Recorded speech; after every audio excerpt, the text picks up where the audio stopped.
The lessons that we can teach our children about how to treat others is one of the most powerful ones that we can as parents pass on to them.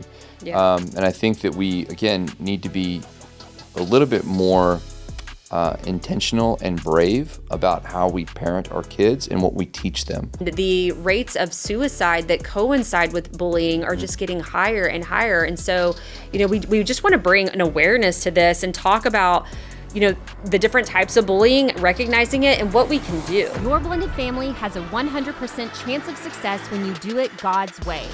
We're Blended Kingdom Families, and we want to provide biblical resources to heal and restore families with a message of hope for the next generation.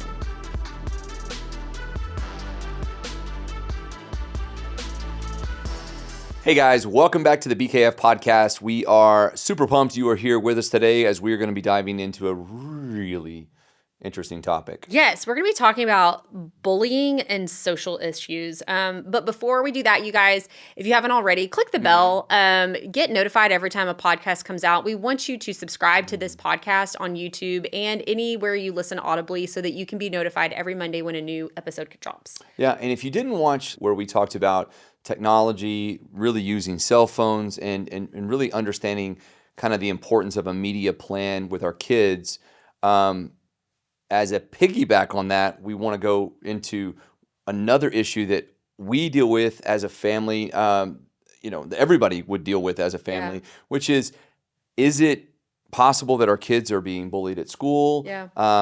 What kind of social pressures or immense things are they being exposed to and how that affects us? Yeah. And there's been a really interesting case that's happened lately that I want to just kind of reference. Yeah, and so it's been very prominent on TikTok, and it's the Aubrey Wyatt story where this sweet girl took her own life out of being bullied by some other girls that were at her school, and it's been an ongoing case and things that have been going on. You can look it up on TikTok and research about it, but this is something that as parents and as step parents, whether in a blended family or not, I mean, a lot of us. And a lot of people deal with. And, working as Scott's a licensed therapist, I'm in my master's in marriage and family therapy. We see this all the time. We have a high client population of teens. Yeah. And this is something that they deal with. And the rates of suicide that coincide with bullying are just getting higher and higher. And so, we just want to bring an awareness to this and talk about the different types of bullying, recognizing it, and what we can do. Yeah. Because you're not, your biological kids or stepkids could be experiencing this, and to have some conversations of like, hey, is this going on? Or maybe you have a kid that's been doing some of these things. Yeah. Well, statistically speaking, 53% of teenagers and kids experience bullying. Whether that is, and there are different types, there's cyberbullying, there's social, there's verbal, relational, there's verbal, and there's physical bullying. I feel like the physical bullying was something that happened a lot more like when I was in school, because we didn't have, social media and those things. So there was a lot more fights versus today. I don't know. I think I actually disagree on that. I mean, I was on Twitter the other day and my whole feed was just like, these kids fighting in school and people are recording it. And I had to turn it. I was like, this is horrible. Well, and because it's not just, if you think about it, it's starting to combine different bullying techniques. Yeah. So, it's not just a fight, then it gets posted online, and then it goes viral, and all of a sudden you're getting bombarded because almost everything we do now is on video somewhere. Video. Yeah. So it doesn't just become one event, it becomes an absolute barrage of viral moments that compound each other. Yeah. No wonder, suicide becomes so affluent because of bullying. And so we want to make sure that as parents, we give you some tools to recognize the signs, and then we're going to talk through kind of what that all looks like. Yeah. So some of the signs, you guys, that we've written down, and this isn't an exhausted list, but, you're going to see behavioral changes in your kids, whether that's they're acting out, that they're angry, or they're more closed in. They've become more introverted. They're, kind of cutting themselves off from you and from the family. They're reluctant to go to school, don't want to go to school. Maybe they love going to school, seeing their friends, and all of a sudden they don't want to go to school. You see unexplained injuries or damage to belongings. Maybe, their backpack or something is ripped, or, they have bruises on them. Withdrawal from social activities. They don't want to do the things that they love or that they were originally passionate about. These are some of the signs that... Well, I want to point out one more. Okay. Also, especially with technology, is you want to be monitoring their phone. You can actually physically see the signs, whether it's text messages or Snapchats or Instagram messages. I mean, you want to be in their world, acknowledging who's interacting and what's being said. Right. And whether that is you're physically looking at their phone or you have apps that are monitoring all of their messages so that you're seeing if there's anything that's drastic that's going on that people are saying to your children, or they're bullying them. Yeah, no, absolutely. You want to empower your children. So as, if they are experiencing bullying, being bullied, teaching assertiveness, building up their self-esteem, encouraging open communication. You want to, if this is something that's going on at school, hey, go tell your teacher, go tell your counselor, tell me, tell a trusted adult, someone that they trust and love, that they can go to and express what is going on. Yeah. Another thing that I think is really good is encouraging good, strong physical health. Yes. I know, you ask yourself where people garner confidence. And we want to teach our kids to be confident. We want them to be self-assured. Parenting it's like this multi-prong approach where you're dealing with the spiritual, the emotional, all these physical. But I've seen so much benefit, especially when kids are coming into those junior high years. Yeah. Where the physical nature of who they are Yeah. becomes such a spectacle. Yeah. And we've said this so many times, kids can be really mean. Really mean. And we want to give our kids all the tools they can. So I remember a story that they were telling me, and this kid was kind of a littler boy, and he didn't have the, in junior high, you go through puberty at different ages. So all of a sudden you've got one kid who's got the deep voice and hair on his chest, and the other kid who doesn't want to go into the shower. That's a real situation. Yeah. And so they were like, hey, we want to give them physical confidence. So they enrolled them into, I think, a karate class or like a jiu-jitsu class. And it wasn't like you didn't have to be physically strong to do it, like football or basketball or things like that. It was, one of them said, hey, we're going to get you with a trainer. Yeah. And we're going to teach you how to lift weights and just be strong. Or I'm sure there's stuff for girls. I'm just thinking about it from a guy perspective. Yeah. But empowering your children on all those aspects. No, I think that's great. I think roles of parents is creating a safe environment at home, modeling healthy relationships, active listening, and validation. Don't dismiss those things. We had a situation with one of our boys last year where we got a call from the principal, and he had pushed a kid down, but this kid, we sat him down and we were like, hey, explain to us what was going on. We didn't immediately attack him for, I say attack, but discipline him for pushing. It was like, hey, explain to us what was going on. Can you tell us the situation? And this kid kept calling him stupid. He was like, you're the dumbest, second grader or whatever it was. And he kept doing throughout the day and throughout the day and throughout the day.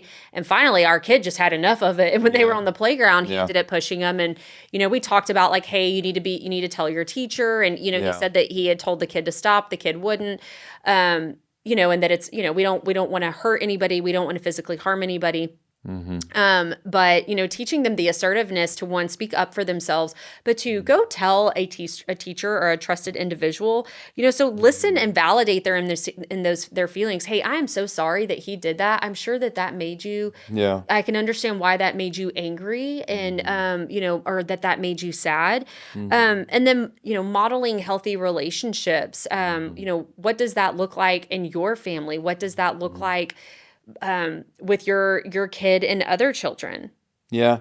I think that we see this so often, and it's almost like how kids, go about interactions.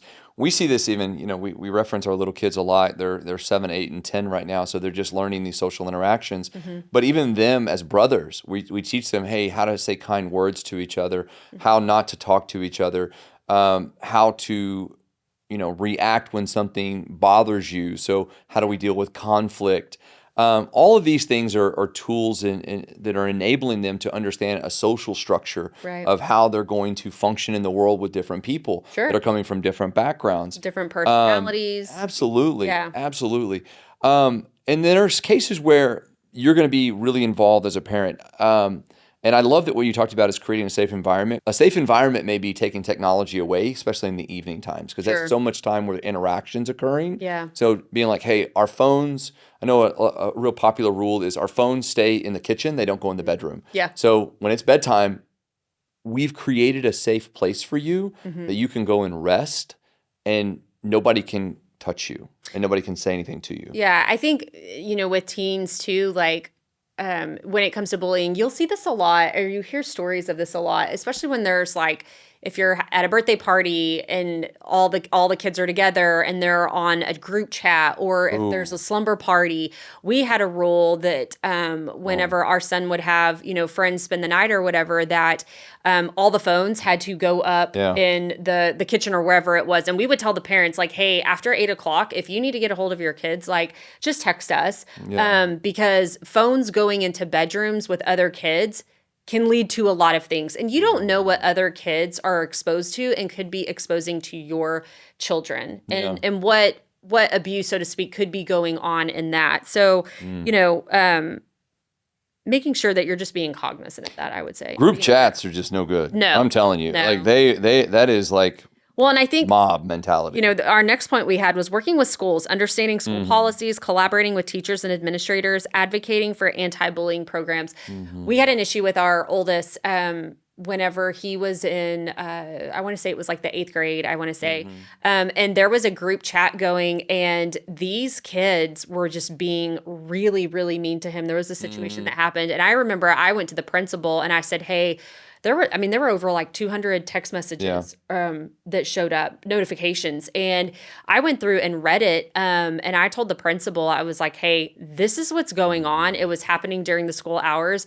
And they brought in certain kids to talk about it, because it was a real big issue. And so, working with your schools, understanding what the policies are. Is it a phone-free zone? Is it,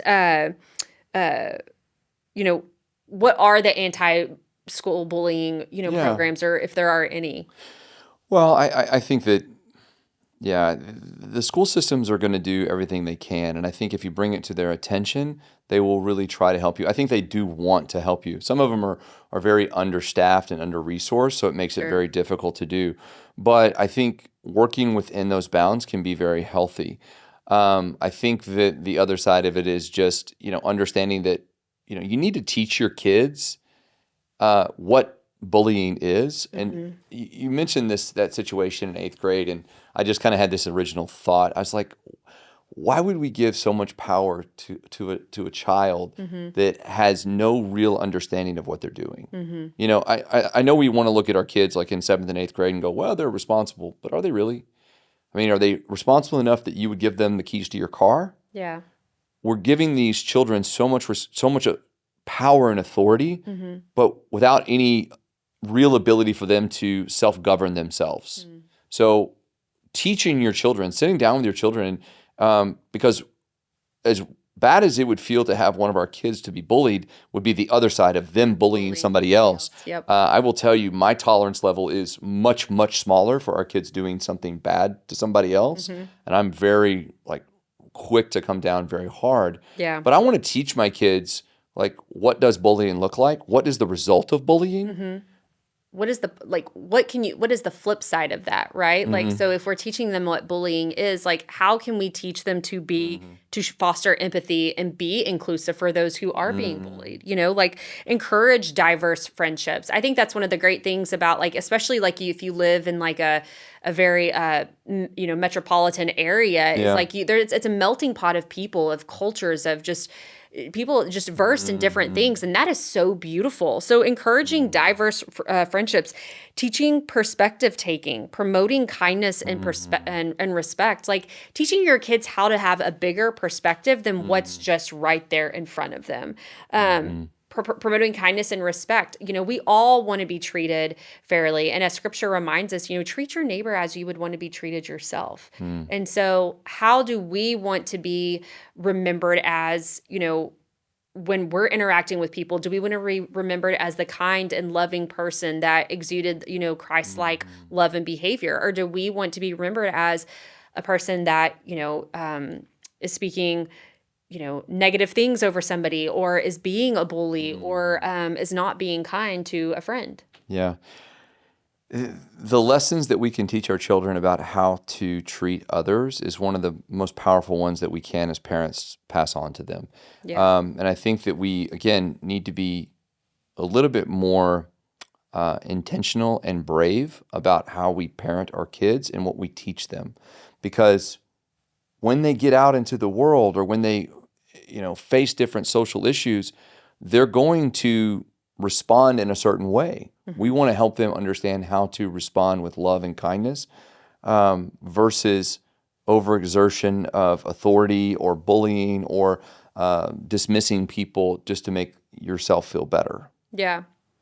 Yeah, I think building resilience in your kid, we talked about this on a previous episode, but developing coping strategies, especially for when you're not there. If you're not there during the day and these things are happening, they're at school, what are some healthy coping strategies that they can adapt versus having maladaptive behaviors that, then send them in a tailspin, and they're dealing with suicidal ideation and, having that open communication where they can talk to you about these things and they're not stuffing it and keeping it inside. Yeah. Teach them problem solving skills. Like if they're in this situation, what can I say and do to remove myself from this situation and get into a healthy and safe environment, and encouraging a growth mindset, understanding that these people that are bullying, this obviously has to do a lot more with their heart and things that they've probably experienced that they are taking out on other people.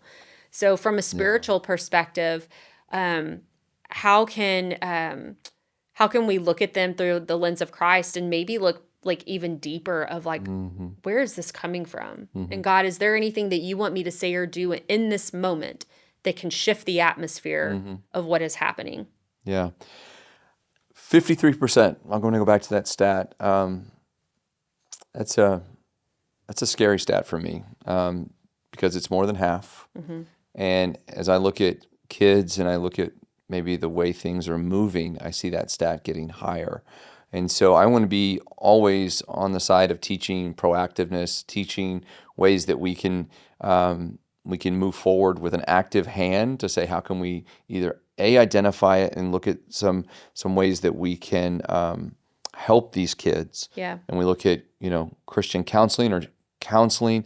We created 7 Therapy here in the DFW area specifically for kids. Yeah. And this is an atmosphere that kids love to be in, and that's our number one client is kids and teenagers. Yep. There's a reason for that because we know these issues are going on. So creating that environment where they can get help.